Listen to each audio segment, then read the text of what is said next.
Hello everyone and welcome back. Today's video is about how to build loyalty within your own people.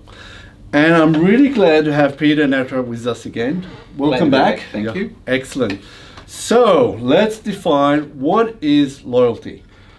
Loyalty is the ability to stay with a person, place or thing or organization and expect to be able to appreciate what they're doing, not always knowing what they're doing. So that is loyalty in a nutshell, being able to stay with the organization and stick to the organization's principles, not always knowing what's going on in the higher realms of things. Okay, so what are the key characteristics of loyalty if you had to describe it?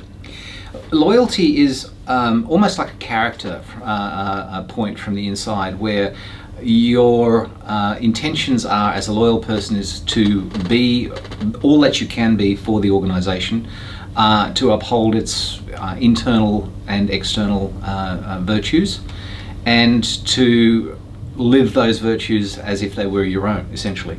Yeah, and so why is it's so important? Because it becomes you become a representative of whatever organization you're with, whether you're out with friends or whether you're in an official capacity. Your ability to translate what it is that you're representing is of great importance. Yeah. You are essentially the ambassador for that organization. Yeah. So a question that just popped into my mind. Is there a sort of situation, or do organizations just take it for granted?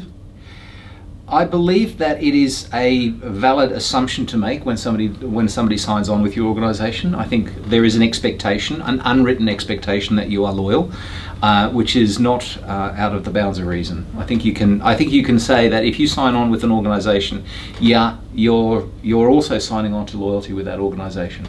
Okay, and so can employees or that organization be loyal and yet disagree with the ideas or thoughts or actions that are being pushed from above?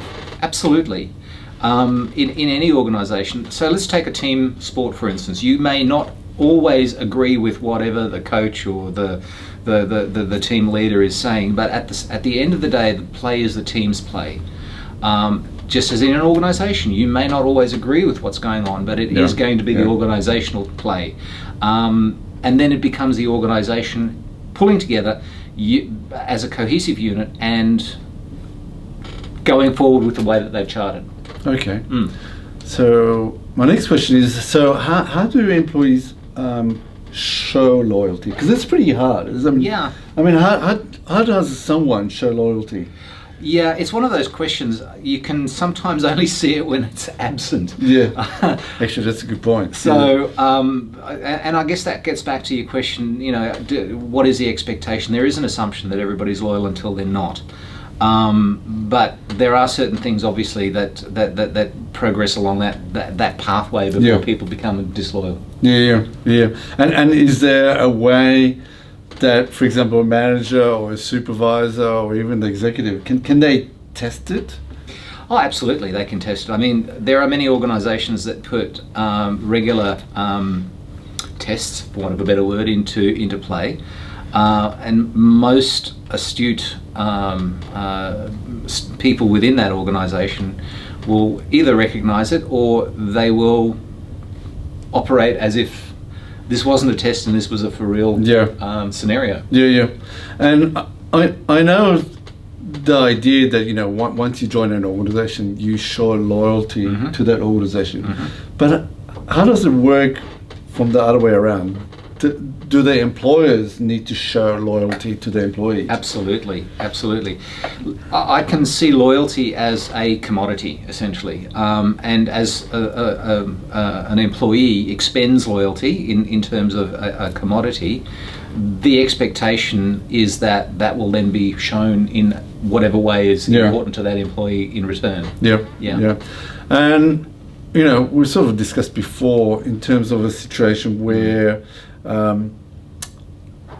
it's sort of a one-way transaction. So, for example, the employee is loyal to the organization, but the organization is not loyal to the employee. It's more of like a self-sacrifice. Yeah.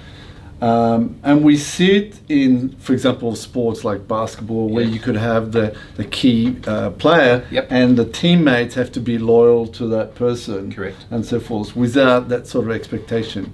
But doesn't that degrade? I mean, because this is not a sporting environment, we're talking about a work environment. Correct. But you could have, for example, the super salesperson. Mm-hmm.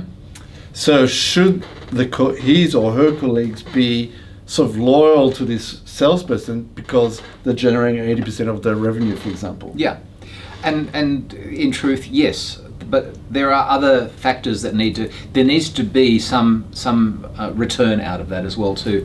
And the return doesn't have to be big. Sometimes it just has to be as simple as, hey, thank you for that. Really appreciate that. I know you're not going to get any kudos for that, but really thank you. Yeah. So the big question, how does loyalty weaken within an organization? The same as in any relationship. I mean, if you've got an organization, you have a bunch of people in business relationship with each other.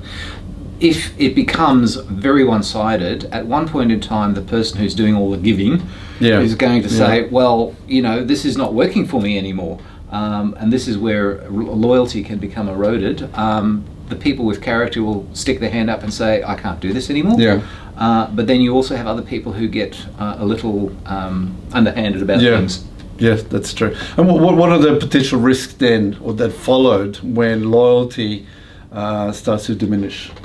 If you start losing people who have the utmost loyalty, even if they just stick their hand up and say, I'm out, you are losing one of your most valuable assets. And you can say the function of that person is valuable, but also the loyalty of that person is valuable.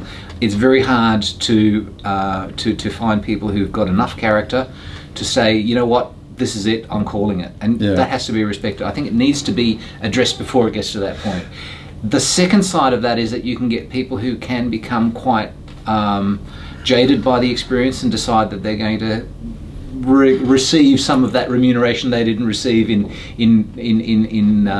the normal ways in another way, which is an insider risk. And I was thinking also that if you have a weakening of loyalty, let's say it's coming from one of the top performers, then you could potentially creating a domino effect. Correct. Exactly.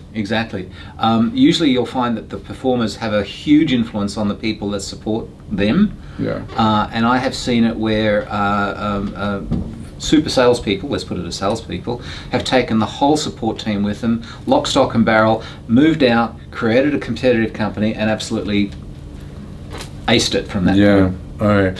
And now, so another one of my last questions is basically around a conflict of interest. So in an instance, let's say the person decides or they see something that is against their conscience or morality or whatever, and they decide to blow the whistle.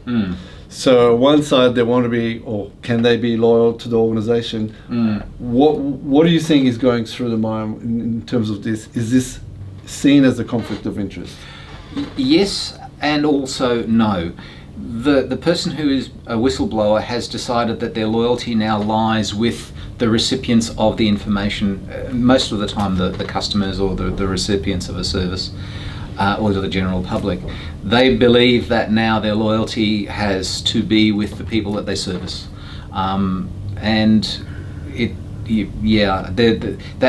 That's something that needs to be addressed a little bit further upstream from there. Okay. So what is the key takeaway message for this discussion that we've had? It's very simple, and I think the beginning of the video we said, how do you create a loyalty inside of you? Loyalty breeds loyalty. If you have somebody who is ultra loyal with you, then be loyal back to them.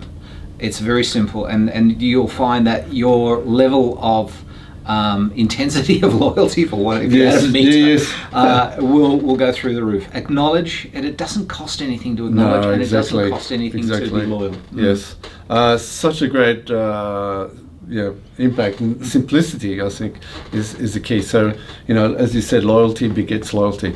So there you have it. And Peter, many thanks. I enjoyed this discussion and look forward to the upcoming other discussions. Thank you. Thank you very much. Thank you very much. Cheers.